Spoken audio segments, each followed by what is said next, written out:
যেভাবে বৈধ পন্থায় যারা চাকরি পেয়েছে তাদের সাথে যেভাবে অন্যায় হয়েছে সরকারের অপদার্থতার জন্য, সরকারের নোংরামির জন্য, এর খেসারত সরকারকে দিতে হবে।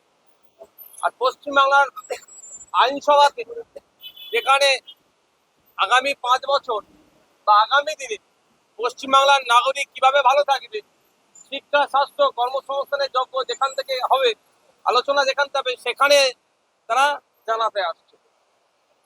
আমি প্রত্যেকটা গণতান্ত্রিক প্রক্রিয়ায় শান্তিপূর্ণ আন্দোলনের পক্ষে ছিলাম, আছি, আগামীতেও থাকবো।